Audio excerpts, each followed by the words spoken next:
And I'm Jake. Who's your neighbor? Are Gracie and I neighbors? We don't live right next to each other, so we aren't next door neighbors. But we do live in the same neighborhood.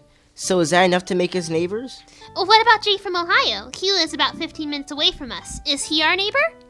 Or our old friend Ken, who actually moved to Ohio. He can't possibly be our neighbor, can he? Interestingly enough, Jesus was asked the same question.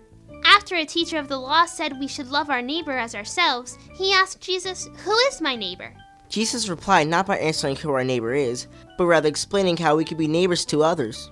He did this by telling one of his most famous parables. A man was attacked by robbers and left on the side of the road. Both a priest and a Levite walked by without giving the man any help. But a Samaritan stopped to help him. This is important because Jesus was talking to the Jews, and the Jews at the time hated the Samaritans. In Jesus' story, two Jews who had jobs that most people would think that were really important and brought them close to God completely ignored the man in need, but the hated Samaritan stopped to help. At the end of the parable, Jesus asked the teacher of the law, "Which of these three do you think was a neighbor to the man who fell into the hands of robbers?"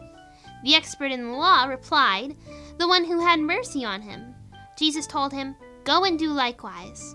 The teacher of the law knew that he was supposed to love his neighbor as he loved himself, but he didn't think too many people were his neighbors.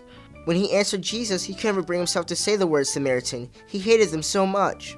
There are a lot of people in the world today who hate each other, and they do it for a lot of silly reasons.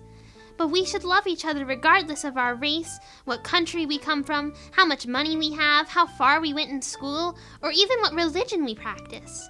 That doesn't mean we'll always agree, especially when it comes to God's truth. We have to be careful not to compromise, but we can love someone even when we disagree.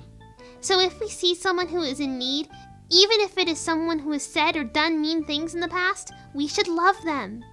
That's how to be a good neighbor. See you next week, everybody. Bye.